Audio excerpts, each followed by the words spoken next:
Welcome to you once again everybody. आज की जो हमारी क्लास है वो रहने वाली है फ्यूचर इंडेफिनिट टेंस से रिलेटेड। फ्यूचर इंडेफिनिट टेंस जिसको कहते हैं सिंपल फ्यूचर टेंस यानी कि सामान्य भविष्यत काल। अगर हम इस टेंस की पहचान की बात करें, पहचान इस टेंस के हिंदी वाक्यों के लास्ट में गा, गे, गी इत्यादि शब्द आते हैं। लेकिन अगर प्रॉपर पहचान की बात करूं, याद रखना जितने भी कार्य हम भविष्य में करने वाले हैं, फ्यूचर में करने वाले हैं, वो अब के बाद करने वाले हैं तो वो फ्यूचर इंडेफिनिट टेंस में होते हैं। फॉर एग्जाम्पल जैसे वह खाना पकाएगी, या बच्चे नदी में स्नान करेंगे, मेरे पिताजी समाचार पत्र पढ़ेंगे, भविष्य में कोई काम करने वाले हैं, तो याद रखना वो फ्यूचर इंडेफिनिट टेंस होता है। अगर इस टेंस के रूल की बात करूं, रूल कैसे इंग्लिश बनाओगे, पहले इंग्लिश बनाने की बात करते हैं फिर करेक्ट वर्ब की बात करते हैं। रूल, अगर अफर्मेटिव सेंटेंस है, जैसे ये अफर्मेटिव है सीधा साधा, क्या करेंगे, पहले सब्जेक्ट उसके बाद अपनी हेल्पिंग वर्ब।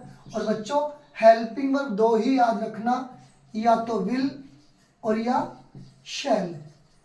अगर यहां सब्जेक्ट के रूप में आई और वी है, आई और वी, आई मीन्स मैं और वी मीन्स हम, अगर आई और वी है सब्जेक्ट के रूप में तब तो लगाना सेल, और अन्य सभी के साथ क्या लगा दोगे, अदर के साथ क्या लगा दोगे, विल।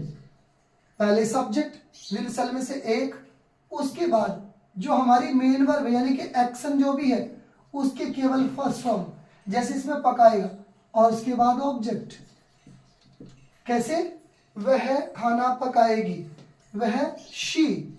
अब सोचिए हमने सब्जेक्ट लगाया शी, विल सेल में से क्या लगना है, क्या लगा देंगे हम यहाँ पर विल, क्योंकि अभी बताया है केवल आई और वी के साथ शैल, बाकी सभी के साथ कुछ भी हो, चाहे ही हो, शी हो, इट हो, दे हो, किसी का नाम हो, सबके साथ विल।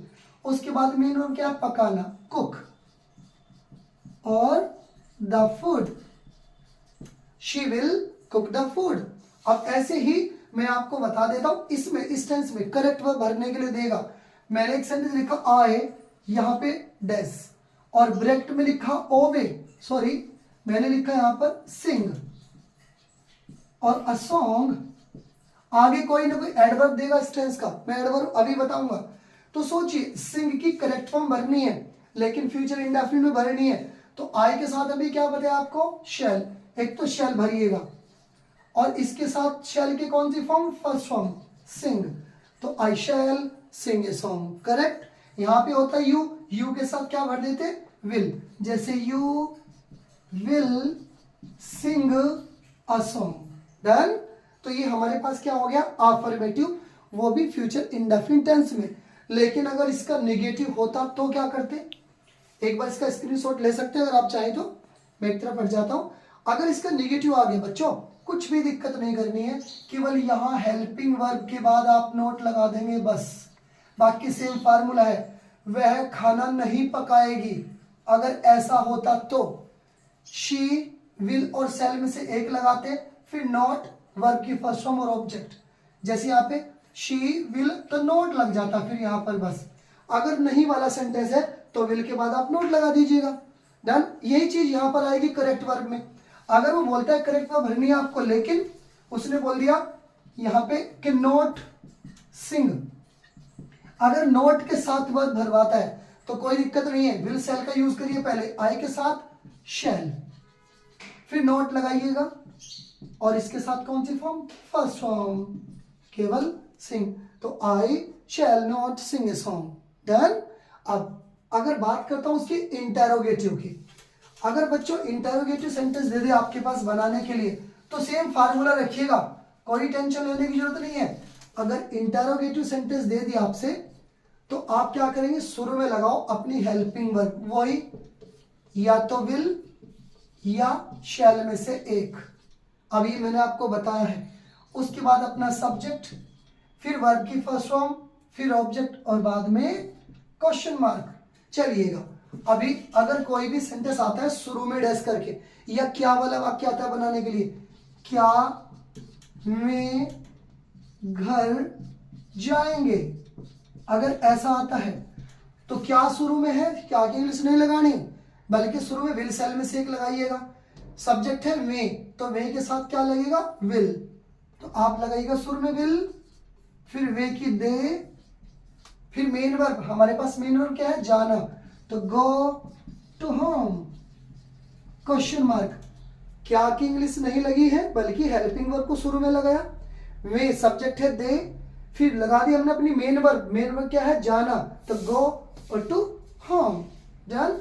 आपको एग्जाम में क्या करके देगा, शुरू में यहाँ डैश करके देगा, यहाँ भी डैश करके देगा, तो बोलेगा आप करेक्ट वर्ब भरिए फ्यूचर की। फॉर एग्जाम्पल बता देता हूँ, हमने यहाँ पे डैश लिखा, फिर हमने लगा दिया यहाँ पे यू, फिर यहाँ पे डैश है।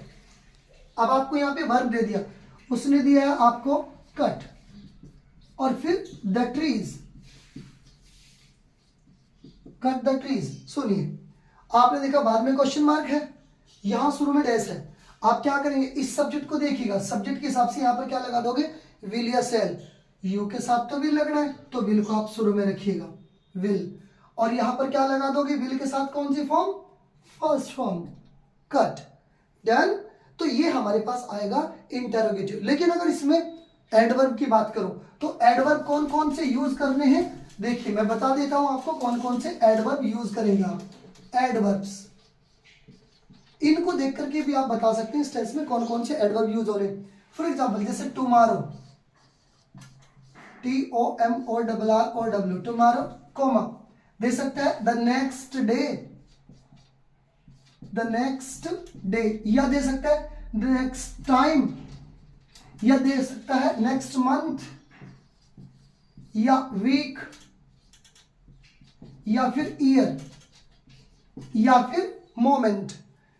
टुमारो हो सकता है the next day, next time, next month, next week, next year, next moment, इस तरह से दिया जा सकता है इनमें। तो ये हमारे पास क्या है, फ्यूचर इंडेफिनिट। इसमें एक विशेष बात मैं आपको बता देता हूं बच्चों, कि आपके पास कौन सी कंडीशन ऐसी होती है, कौन सी कंडीशन जिसमें आप अपनी जो हेल्पिंग वर्ब है विल को शैल और शैल को विल में चेंज कर सकते हैं, मैं आपको वो बताता हूं अभी। डन। तो अगर सेंटेंस में दबाव यानी कि फोर्स, धमकी, थ्रेटन, निश्चितता, सर्टेनिटी, आवश्यक, नेसेसरी, जरूरी, श्योरली, मजबूरी, कंपल्सन, अगर ये दिया गया है कहीं भी, तो इनको क्या करेंगे, जो सामान्य रूल है हमारा, उस सामान्य रूल का उल्टा कर देंगे। आपको पता है आईवी के साथ सेल लगाते हैं। अब अगर ये कंडीशन दे रखी है, अब शेल नहीं लगाना आईवी के साथ, अब विल लगा देना, उल्टा कर देना। जैसे एक सेंटेंस लिखा, वह घर अवश्य जाएगा, अगर ये होता वह घर जाएगा, वह घर जाएगा, तो he will go to home. लेकिन अगर है वह घर अवश्य जाएगा, तो क्या करेंगे आप, जो आपका सामान्य रूल है विल को आप चेंज कर देंगे, चेंज इनटू शैल में, और शैल को आप चेंज कर देंगे विल में। यानी कि जहां विल लगना था वहां शैल लगा देंगे, और जहां शैल लगना था वहां विल लगा देंगे। डन। जैसे वह घर अवश्य जाएगा, वह की क्या होती है, ही। अब हमें तो पता है ही के साथ भी लाना, लेकिन नहीं, अवश्य शब्द हो रहा है, इसकी इंग्लिश नहीं लगाना, बल्कि क्या करेंगे, ही के साथ शैल लगा देंगे, ही शैल गो टू होम। डन। तो ये सामान्य रूल आपने क्या करना है, उल्टा कर देना है, राइट। तो इसके जो सेंटेंसेस हैं उनको आप बना करके देखिएगा, कहीं प्रॉब्लम होती है तो आप मुझसे पूछ सकते हैं। Okay, that's all.